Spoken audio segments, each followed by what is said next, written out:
কোটা সংস্কার আন্দোলনকে কেন্দ্র করে উত্তাল হয়ে আছে সারা বাংলাদেশ। এ প্রসঙ্গে বেশিরভাগ মানুষই নিজ নিজ মন্তব্য প্রকাশ করছেন।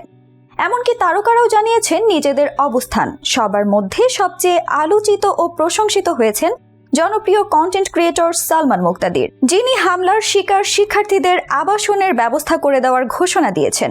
এদিকে চলমান পরিস্থিতি নিয়ে মুখ খুলেছেন আরও অনেক তারকা।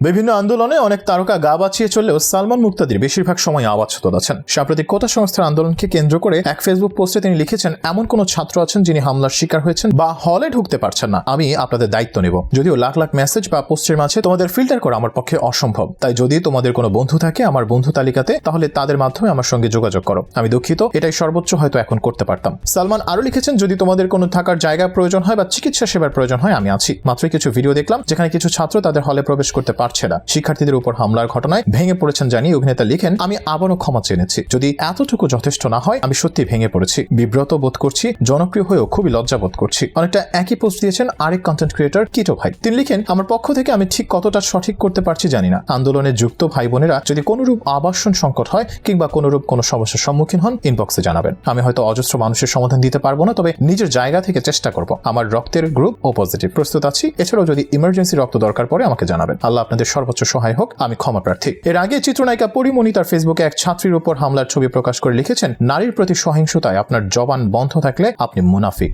দেশের ছোট পর্দা ও শোবিজের জনপ্রিয় অভিনেতা সিয়াম আহমেদ তার ফেসবুকে লিখেছেন, আমার ক্যাম্পাস রক্তাক্ত কেন, শিক্ষার্থীদের রক্ত ঝরবে কেন।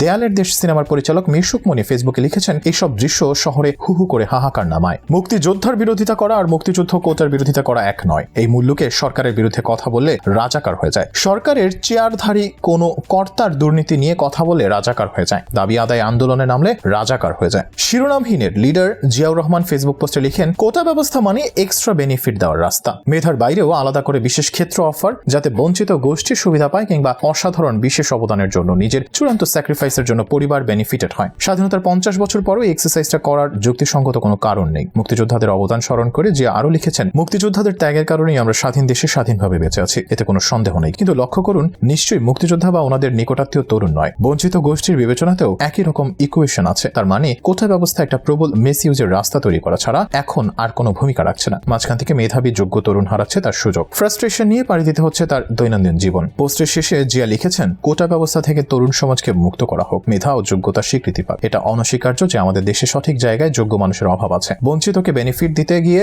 যোগ্য কাউকে বঞ্চিত করা কোনো সুফল নিয়ে আসে না। তরুণ গায়ক তাশরিফ খান লিখেছেন, ছাত্ররা সম্পূর্ণ যৌক্তিকভাবে তাদের মেধার মূল্যায়ন চায়। এই ন্যূনতম চাওয়াটুকু যদি না দেওয়া হয়, তাহলে এর চেয়ে দুর্ভাগ্যের কিছু আর হতে পারে না। প্রধানমন্ত্রীকে উদ্দেশ্য করে অভিনেতা নিলয় আলমগীর লিখেছেন, আজকের ছাত্রছাত্রীরা আগামী দিনের ভবিষ্যৎ, তারাই একটা সময় দেশের হাল ধরবে। এত ছাত্রছাত্রী ভুল দাবি করতে পারে না। আমি একজন মুক্তিযোদ্ধার সন্তান হয়ে বলছি, দয়া করে কোটা সংস্কার করে দিন। বাংলাদেশের মুক্তিযোদ্ধা এবং তাদের পরিবারকে যে সম্মান এবং ভালোবাসা আপনি সবসময় দেখিয়েছেন, তার জন্য আমরা আপনার কাছে কৃতজ্ঞ। কিন্তু দেশের সাধারণ মানুষের কাছে মুক্তিযোদ্ধা এবং তাদের পরিবার এখন হাসির পাত্র। মুক্তিযোদ্ধাদের সম্মানের জায়গাটা ঠিক রাখতে হলেও কোটা সংস্কার মেনে নিন। আন্দোলনরত ছাত্রছাত্রীদের এই দুরবস্থা সহ্য করার মতো না। পুরো জাতি আপনার সিদ্ধান্তের অপেক্ষায় আছে।